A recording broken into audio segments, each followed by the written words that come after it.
This is the Morning Drive Podcast from Double T 97.3, presented by Cantex Roofing and Construction. I'm Mike Hebert, owner of Cantex Roofing and Construction. Every day is game day, and we'll get it right when it comes to your roofing, construction, windows, and mirrors. Call Cantex Roofing and Construction today. Together, we are one serving you. Your thoughts, comments, Yates Morning Center chat line. Visual Edge IT hotline, it too is open at 806-771-0973. This from the Yates Flooring Center chat line. Dear Chuck, Houston's defense at times reminds me of washing machine agitator that mistakenly got wired to 220 amps, a tornado. I think that means it's really, really good. It's all over the court. It's a whirling dervish. It's they're in your face. They makes you feel like there's 7 or 8 of them out there instead of 5. All the above. Yeah, no, I think that's a fair description.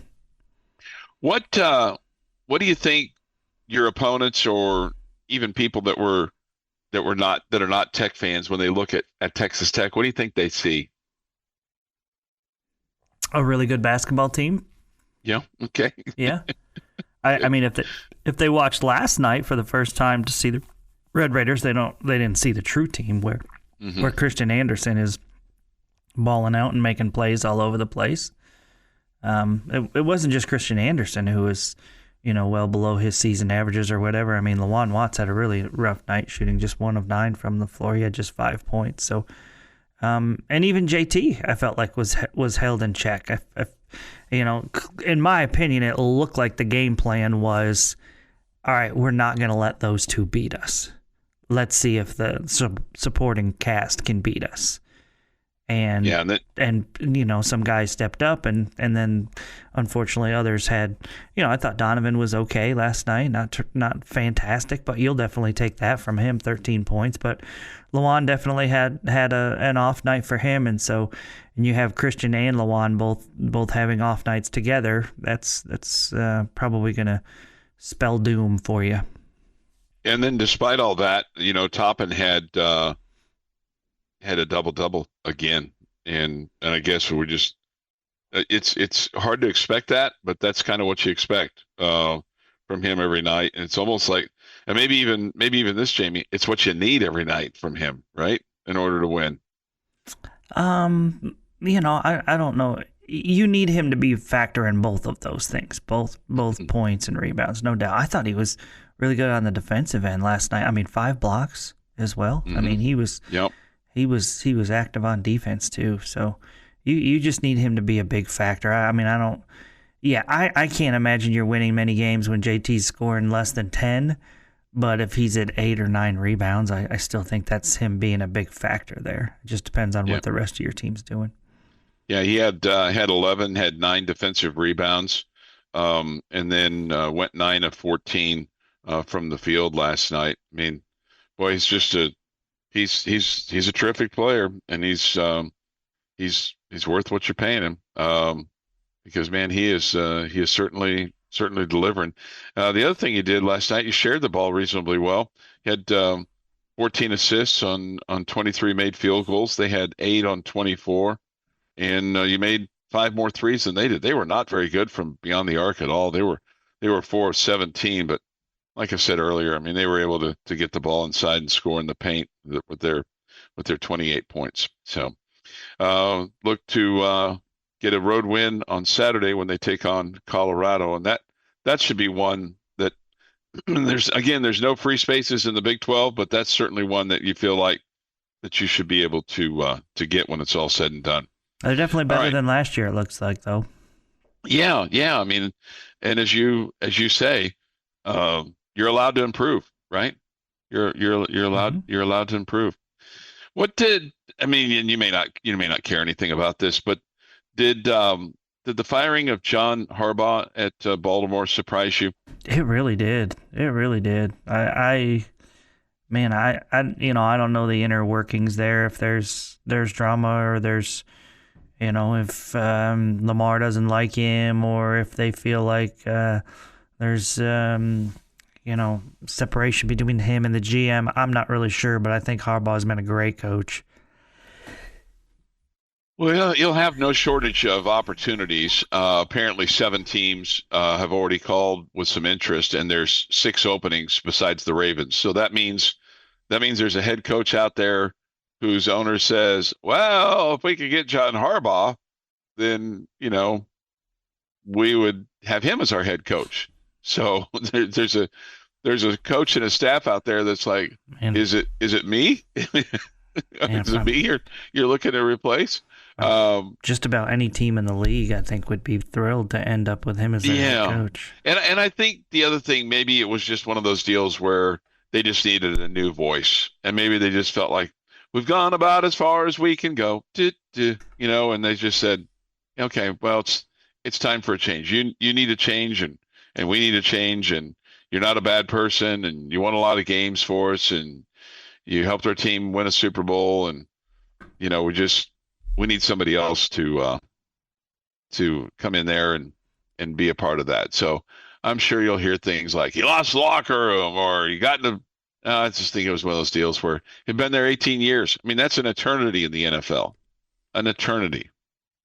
The other surprise, I think, for me yesterday was learning that Jason Garrett's going to interview for the Tennessee Titans job. That's interesting. Yeah. Mm-hmm. So, you had heard, well, there had been some reports out there that he had expressed interest in the North Texas job after Eric Morris left to go to Oklahoma State. But I don't know if he ever even got to the formal interview stage, or maybe they just checked him out and went, we're gonna stick with a college guy. But apparently Jason Garrett, and I'm sure all these guys that have been head coaches, they're like, hey, I can still do this. I can still coach. I can still motivate. I can still put a staff together. Tennessee, it seems like it's a bit of a train wreck that they just haven't been able to solve it. I mean, they fire Mike Vrabel, and look what Mike Vrabel's done. He's done pretty good with the New England Patriots with real players. Well, I guess they needed a new voice there in Tennessee, Chuck. Yeah. Well, I mean, 18 years. I mean, when you've been doing something, I mean, like, there are plenty of businesses around town that went, this guy's been managing the shop for 19 years, and we're just not getting the production out of Sam on the loading dock that we feel like that we should. Well, how long have you been on the air at Double T 97.3? Well, 15, but I don't lead anybody, So maybe my time is up. Be careful. Be careful. Maybe somebody. I mean, you've been the head man of the morning drive for how long? I mean, 15 years. I mean, I don't know, man. Again, we're all just penciled in. I do know that. We're all just penciled in at the end of the day. So, yeah, if some hot shot guy comes across and, doesn't make the stupid statements that I do, or, shenanigans, or breathing through his mouth, or any of those things, then maybe you'll find a better guy to host this. Your daily dose of sports and fun. This is the Morning Drive Podcast from Double T 97.3, presented by Cantex Roofing and Construction. January the 7th, 2026. With this day in sports history, here is Jeff McGuire.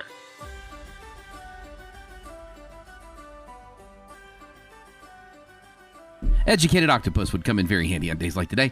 1927, gentlemen, Harlem Globetrotters play their first game in Hinckley, Illinois. I love the Globetrotters. I mean, I don't care if it's not Curly Neal or Goose Tatum or Marcus Hayes or, Geese Osby or whom. I love them. I think they're awesome. I think they're great to take the kids to, all those things. 1961, the first NFL playoff bowl, also known as the Runner-Up Bowl. Detroit beats Cleveland 17-16. Was that a game that was played between two losers from a championship game? Correct. Wow. 1979, Three Rivers Stadium in Pittsburgh, Pennsylvania. Pittsburgh Steelers beat the Houston Oilers 34-5. 5. The NFC Championship saw the Dallas Cowboys beat the Los Angeles Rams 28-0. Well, that was entertaining Sunday, I bet. That led to not a good day for the Cowboys on the Super We Sunday. won't be talking about that. 1994. This should come as no surprise after what we talked about yesterday. U.S. Figure Skating Championship is won by Tanya Harding. Tanya Harding. Very good. 2007. Phil Jackson wins his 900th game as a head coach, becoming the fastest coach to reach 900 career wins.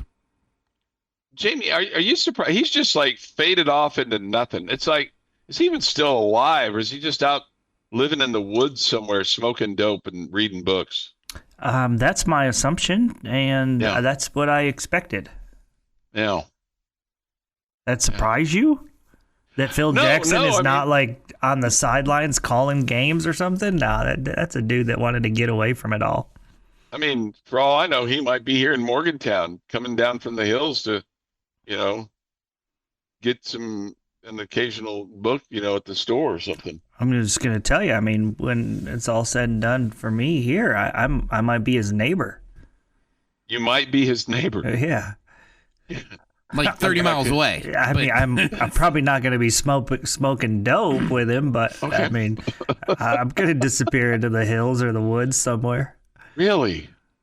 We won't see you like at the business after hours, shaking hands and kissing babies. I mean, I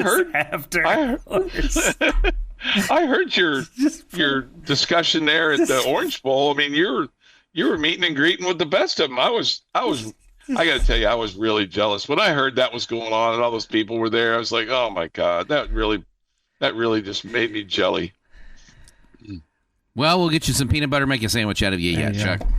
Yeah. 2023, Breamber Scott had 20 points, and Bryn Gerlich added 15 in a 78-70 Lady Raider win over TCU.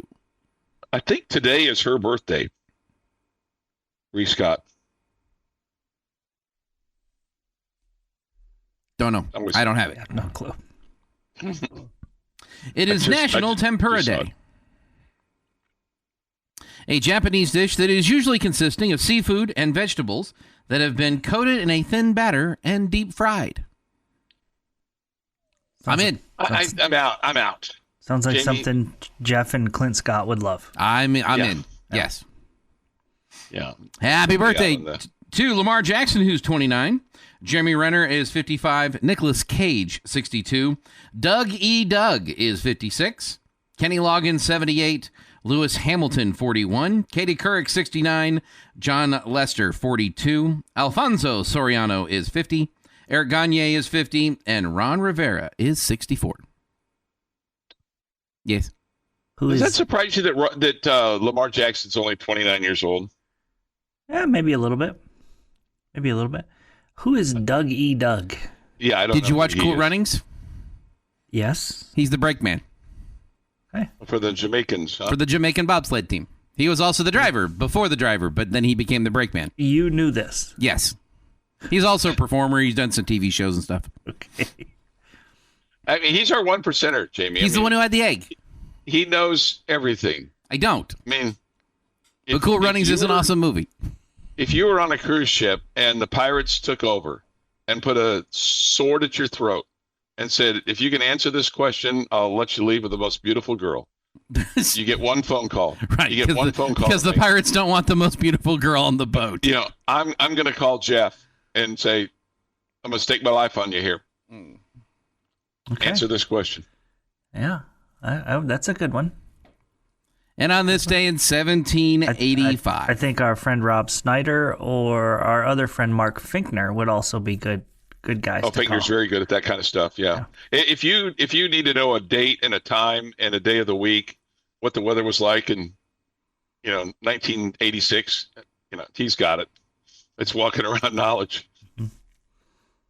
And on this day in 1785, Frenchman Jean-Pierre Blanchard and American John Jeffries travels from Dover, England to Calais, France in a gas balloon, becoming the first to cross the English Channel by air. The two men nearly crashed into the ocean along the way. However, as their balloon was weighed down with extravagant supplies, such as anchors, plural, a non-functional hand-operated propeller, and silk-covered oars, which they thought they could hope to row their way across the channel through the air. They eventually started throwing all of that overboard so they could gain more lift with their balloon, including, that's right, Jeffrey's trousers. But it worked, and they made it on this day in 1785. Okay, without an anchor, how did they get back down? Well, they almost like when they kind of just floated right over the top and landed very quickly when they crossed the channel. They didn't have much gas left in the balloon. Okay. You always let air out of the balloon. All right, okay. That makes sense. We do that every day. We let the air out of the balloon, or at least I do. And that is this day in sports history. This day in sports history, 6:52 this morning here on the morning drive. This is a PSA here for all of us that go to these games. But I don't know if you saw this or not. What happened in East Lansing, Michigan? Former Michigan State and NBA player Paul Davis has had to apologize after verbally abusing an official at the Breslin Center. The Spartans won 80-51 over USC. Michigan State is ranked 12th. Apparently, he said something, and the official asked for him to be escorted from his seat near the court and removed. And during the game, Tom Izzo was like screaming at him, like, "What are you doing?" I think he used a little bit more, colorful language. Yeah, but he's taking ownership for it, Jamie. I mean, he said he was sorry for being a distraction. He apologized to the fans and those watching on TV, along with parents and kids. He called Tom Izzo after the game and said he wanted to publicly address his mistake. Izzo said it kind of went global. It definitely did. I mean, the reason it became the biggest story is because you could clearly read Tom Izzo's lips, and it was pretty funny what he said to him. What are you doing? And I mean, I guess the game wasn't on the line, so it's like, he probably was like a little distracted. Yeah, no, otherwise it was just another guy getting thrown out of a game. But when Tom Izzo yells across the court at the guy that was one of his former players, that makes it a story. After the game, Izzo said that Davis was one of his favorite guys. He said he's always calling and doing things. But what he said, he should never say in the world, that ticked me off. So anyway, so that's I guess they probably have made amends. So, but good for him for at least taking ownership of it and saying he was sorry and saying he won't do it again. The Morning Drive podcast from Double T 97.3 is presented by Cantex Roofing and Construction. 3 of the Morning Drive on Lubbock Sports Station, Double T 97.3 and Double T 97.3.com. With Jamie Lent and Jeff McGuire, I'm Chuck Heinz. We all come to you from the First United Bank studio. Thoughts, comments, Yates Flooring Center chat line. Go to doublet973.com for that of the mobile app. The Visual Edge IT hotline, it too is open at 806-771-0973. We've talked quite a bit, and we'll talk some more about Tech in Houston from last night, in which the Cougars came out on top, 69-65. That was the final score. Red Raiders get their first loss in Big 12 play and suffer their fourth loss in overall play. So do you feel like, Jamie, that this is a team that's playing better than 2 weeks ago, a week ago, 3 weeks ago? Do you feel like that it's just getting better every game, and you're just kind of excited about what the future holds for this team in the short term? Well, I don't think you were awesome defensively against Oklahoma State, but for the most part, I think that we've seen the defense continue to improve. I think the offense has never been in question. I mean, especially when Christian Anderson and JT Toppin are doing their thing. But, I just felt like in this game it was a really good game plan by Houston to get the ball out of Christian Anderson's hands specifically, but really forcing everybody else to try to beat you rather than Toppin and Anderson. And I think that Houston felt like, hey, if we can slow one of those guys down, then we're probably going to be able to win this game, unless, one of the role players just has this monster game. Like if Lawan Watts had another 36-point game or whatever it was that he had a few weeks ago. And that didn't happen. And so you had two of your top three guys be well under their averages. And I think ultimately just, give their defense credit, but you didn't have a great day offensively, and that was the difference in the game. And that's what Houston does. I mean, that's why we all talk about, hey, defense wins championships, and good defense is going to beat good offense more times than not, and defense traveling and all that stuff. And so you probably have to feel good about the way you played defense in this game, feeling like it was improved over the Oklahoma State contest, but just completely different game, different style of play, all the above. But yeah, I don't think there's any reason to feel like you're heading in the wrong direction because you lost last night. Well, and the other thing too is, I mean, you say all those things about, this guy was this and this guy was this and this guy was this. And look, I'm not here to try to campaign for a moral victory or anything like that, but that's also somewhat encouraging in that you didn't play your best and you were a possession or two away from winning that basketball game last night.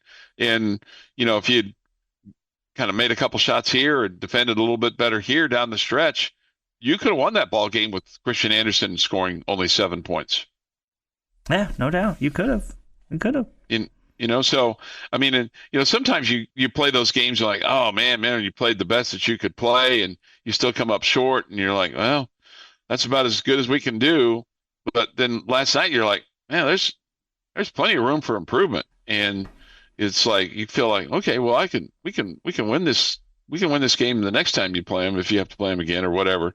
But I don't know. That was kind of a takeaway. Somebody said this would have liked to have played that game without Doug Sermons. Man, I sure feels like we've gotten Doug Sermons as an official quite a bit, and I like him generally as an official. I didn't really have that big of a cape with the officiating last night. In fact, they got the one right in the first half when the guy got knocked in the jewels there, and boy, he sure went down soft. I mean, nobody likes to get hit there, but it sure felt like that he milked that quite a bit, having to go to the locker room and all that kind of stuff. I mean, what are they doing? Are they checking for some kind of displacement? But they said it was inadvertent, so that was a lot better call than a year ago, Jamie. I mean, not for nothing, Chuck. When I'm watching a movie and somebody gets hit there, I feel it. So, right. Let's give a little pause for the human reaction. Isn't it a little odd that it's twice in Houston, though? Yes. That it's twice with the same guy 2 years in a row. Isn't it a little odd? Does that seem like, I mean, just crazy coincidental to you? Yes. I mean, almost to the point where, like, was it really that bad that he has to leave the court and he lays there like, Well, I'm not even talking about that part of it. I just, the whole thing, hey, are they coaching at Houston to go, hey, when JT Toppin jumps to pass, he's going to kick his legs, So if you feel any kind of contact, go down. Yeah. Go down. We got him kicked out last year. Go down. If you feel, when he jumps in the air, slide underneath him a little bit, okay? Mm-hmm. And he's going to make that pass. And if you feel any kind of contact, you go down. I mean, how many times in the history of ever watching basketball at any level have you seen that play where a guy jumps up in the air, throws a pass, and it kicks the guy in the jewels, as Chuck said? How many times have you seen it? But two. On the past twice. Two times. 2 times. If we had a shot, at least one more. 2 times. That may or may not have involved Choice Woodman. In the history of ever. Okay? So I'm like, that doesn't feel like a coincidence to me. That feels like Houston was like, hey, when he jumps, he's going to kick his legs. Slide underneath. And if there is any contact, you go down. It feels like to me that was coached. And it feels like that's something that's on the old scouting report, right? Yes. And thank you for saying scouting report. I did that just for you. I'm so annoyed with broadcasters saying scout. Well, at least I said scouting report. I mean, I gave you. I know. I thank you for it. Oh, okay. I thought there was a little sarcasm there. No, I appreciate it. Oh, you appreciate the full deal as opposed to the scout like there's some kind of insider. Well, Yeah, the there's scout, a guy in an Indian headdress running around telling you to make sure number 3 doesn't get open for 3-point shots. Right. All those things that are really, and those are critical things. But I mean, you don't have to be so insider with it, right? 7:08 this morning here on the morning drive. We get this, and this is exactly right. Tech had 13 turnovers. Houston had 5. Big difference. Yeah. No, you're not wrong.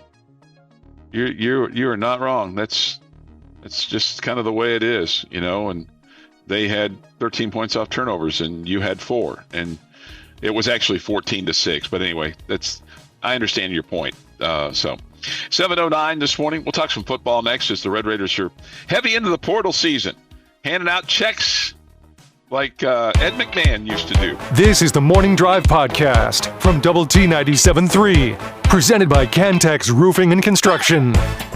Jamie's question of the day on Double T 97.3 is brought to you by Connecticut of West Texas.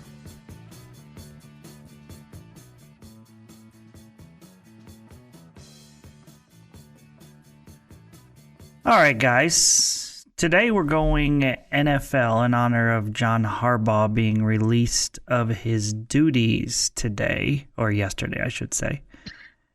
And so I'm going to ask you a question today. If you're starting a franchise and you can pick any head coach from the NFL to lead it, I'm going to give you 3. You get to pick who would be the 3 guys that you would want to choose from. Who would be your top 3 choices? And I'm going to say you can't take your favorite team's head coach. Okay. I don't know that Jeff would take Brian Schottenheimer right now. He might take somebody else. I would not take my current head coach. I like him. I don't think he's the top 3 in the league. Okay. Boy, I mean, it's not that I get a lot of resumes for head coaches. So I think that I think John Harbaugh would be pretty high on my list. I've always liked him. I like him better than his brother. I just think he's calm, cool, and collected. I like him. I think this may surprise you because I think he's going to get some opportunities. But Mike McCarthy, I mean, he's won a Super Bowl, and he's lurking out there. This doesn't have to be guys that are unemployed. Okay. Just so it could be somebody that's any current NFL head coach, yeah, okay, or a guy that's unemployed who's been let go of. Yeah, I'm not looking for scraps. Okay. Yeah. Jamie wants 1, 2, 3. All right, because the other guy I was going to pick, Jamie, he's currently employed, and that's Mike Vrabel. I think he's been really good for New England. Okay.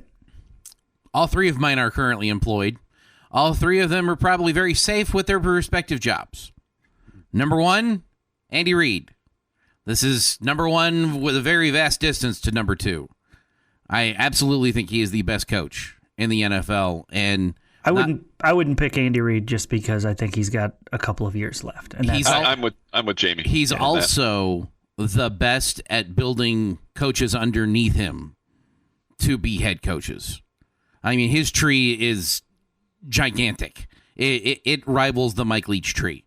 And when you are teaching people how to be a head coach and people are having success, that's something I want a piece of. Who are those top guys? Remind me. The last 6 offensive coordinators that they've had have all become head coaches. Isn't that right? What it is, Chuck? Like 6 or 7? I don't know, but Matt Nagy got fired, and I think Kansas City fans want him fired right now as the offensive coordinator.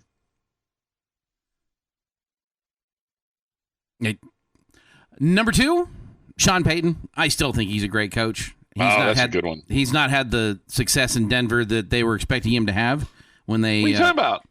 Have they won a Super Bowl?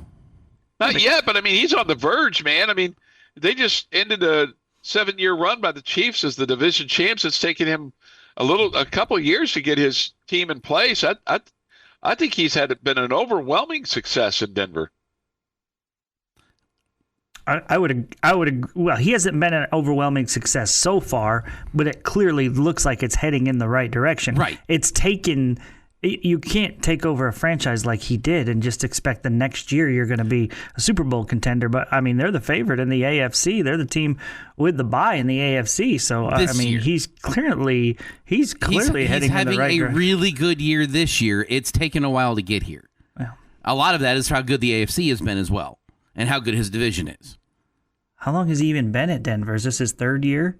Isn't this his fifth? I think it's. I was thinking second, but. Yeah, man. And yeah, number 3, just ton of absolute respect for this guy. And every time I hear somebody saying they should fire him, I want to hit him with a baseball bat, and that's Mike Tomlin. 0 losing seasons as a head coach in the NFL. Okay, man, this is fun. I, for one, think Tomlin is a little bit overrated, if I'm being completely honest with you. I'll agree on Sean Payton. He's number 1 for me. Sean Payton is number 1 for me at this point. Number 2 on my list. Okay, again, I said leading my franchise moving forward. I'm going to take DeMeco Ryans. I think he is a really good young coach who seems like both sides of the ball, can get people in the right place and be motivated, all the above. I think he's a good young coach, and I'm really impressed with what he's done. And number 3 on my list is another young coach. And that's Ben Johnson of Chicago. What he's done with the Bears in 1 year is amazing. He's also great with young quarterbacks. Just like that's one of the things that, Andy Reid's always been known for being, great with quarterbacks. I think Ben Johnson is the same way. So I'll take Peyton and the 2 young guys, Ryans and Johnson. For Sean Payton, this is year 3 for him. 8-9 in 23, 10-7 in 24, and 14-3 in 25. So he's done really well. With regard to Andy Reid's coaching tree, it includes John Harbaugh, Sean McDermott, Doug Peterson, Ron Rivera, Todd Bowles, Matt Nagy, Brad Childress, Leslie Frazier, Steve Spagnuolo. I mean, he's got a pretty good tree. Yeah, but it's not like those guys have had a ton of success. Yeah, no, I mean, Harbaugh and Peterson have won Super Bowls, so as head coaches, in the past. But it's been a long time since Harbaugh's won one. I mean, 2012. Yep. So this, I agree with Jeff. Tomlin's resume speaks for itself. Somebody asked about Coach Kingsbury. He said he's matured beyond the rookie hired. Okay. I don't know. I'll be interested to see if he gets much of a sniff at a head coaching job. I certainly think offensive coordinator. I just don't know. And I just don't know. Maybe I'm tainted because of what we saw here. It's The Morning Drive podcast from Double T 97.3 is presented by Cantex Roofing and Construction. Jamie Lent and Jeff McGuire. I'm Chuck Heinz. It's great to have you with us today as we come to you from the First United Bank studio. Thoughts, comments, Yates Flooring Center chat line. Go to the Double T 97.3 mobile app. You can weigh in there. Visual Edge IT hotline is open too at 806-771-0973. Jamie, the 17th ranked Lady Raiders play their 17th game of the season tonight. They're 16-0. They're 3-0 in conference play, coming off of a win over Arizona on Saturday, 80-49. It's their best conference win by points since an 87-41 win over Colorado in 2005. West Virginia is 13-2. They're also 3-0 in the conference. They won over Kansas State 60-58 last Saturday. They had a 17-10 third quarter that propelled them to that victory. So it'll be interesting tonight because, last year West Virginia won handily in Lubbock, 89-53, but West Virginia's a little bit different team, and Lady Raiders a little bit different team. So here's a couple keys for tonight. They have got to block out and get defensive rebounds, because West Virginia scores at a lick of 15 points a game in second chance points in Big 12 play, 13 for the year, and they hold their opponents in Big 12 play to 6.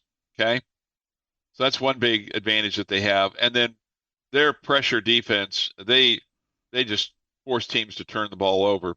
They average almost 28 points in Big 12 playoff turnovers and limit their opponents to 16.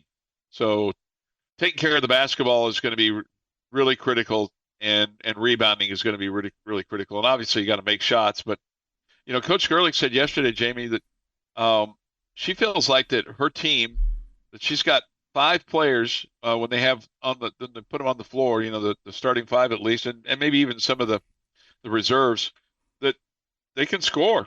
And they feel really good about their ability to put points on the scoreboard. And that's the difference for this team compared to a year ago. I mean, you're averaging 76 points a ball game and holding your opponent to the 50s. So we'll see what happens tonight here in Morgantown. But this is a couple things for you to chew on.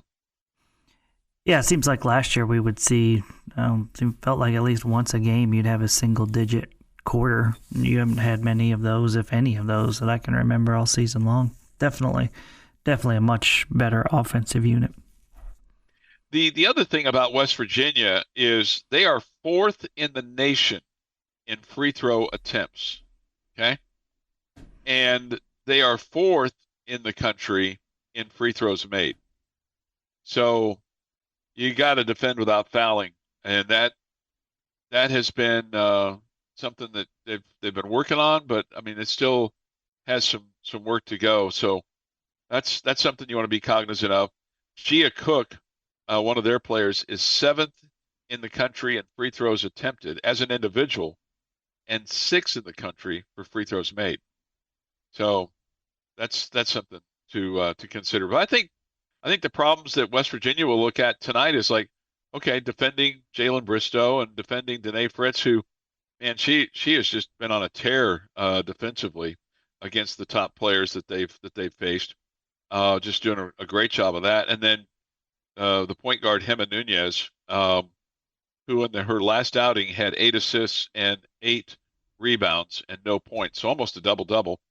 But you really like how she distributes the ball, don't you? Yeah, she's fantastic. She really is kind of an unsung hero on the team, I feel like, because she's a solid defender. She rebounds, but the biggest part of it is that she gets the ball to girls and in the good positions to shoot. It's not where the pass is low or they're having to move to catch it or whatever. I mean, it's on target, and you see, because of her ability to penetrate off of the dribble, she forces the defense to react, and then she kicks out, which is the best three-point shot in basketball, is the inside-out three-point shot. Texas Tech doesn't do it with passing into the post and then doubling or whatever like the men's team does. The women's team, it's more off the dribble with Nunez, and then she kicks out to these shooters, and I think you've seen a bunch of different girls that have benefited from that. Another person to kind of keep an eye on for West Virginia is Kiara Wheeler. She is their leading rebounder. She averages about 7 a game, but she can also turn the ball over. So she leads them with 52 turnovers on the year. And speaking about the Lady Raiders, they've shot the ball from 3 better here in the last 3 ball games. I mean, they had a stretch there where they were just not shooting the ball very well from 3, like 19%, but it's gotten better over the last couple of games, and that's a huge play for both the men and the women, and especially when you're playing a team like West Virginia tonight, you've got to kind of channel your own energy and come up with that yourself. But it's funny. I feel good about this game tonight. I feel like that of the teams that I've seen come in here, this is as good an opportunity as they've had to win a game. One thing, though, about West Virginia and their win over K-State, Jamie, how about this? They had 22 made field goals and 21 assists of that. Wow. attendance. That's crazy. Yeah, it's a great number. It is crazy. It is crazy. They average 80 a game in the Big 12 and hold their opponents to 59. So who knows? I don't know that this game's going to be played in the 70s. My guess is it's going to be, and they feel like they can hold West Virginia to under 65 points tonight. So if they do that, then they'll have a very good opportunity to win. But they've got to understand that West Virginia just will be relentless with their pressure and with their attack, and they've just got to, stay connected with taking care of the basketball and their composure without, getting rushed up and making bad decisions. So it's a veteran group. Just so everybody knows, no word yet on 7-1 Stephanie Okachukwu. She is not with the team on this trip. So I would imagine at some point in time she'll travel, but they're still working with her and getting her physicals and checked out and eligible and all those kinds of things. So no status change yet from the NCAA, but they're anticipating that, but they just don't know when. So we'll see on that. So we'll have their game tonight again at 5:30, as Jamie said, on 93.7 The Eagle, and the tip at 6 from the Coliseum here in Morgantown. This has been the Morning Drive Podcast, presented by Cantex Roofing and Construction. Check out our library of Double T 97.3 podcasts at doublet97.3.com.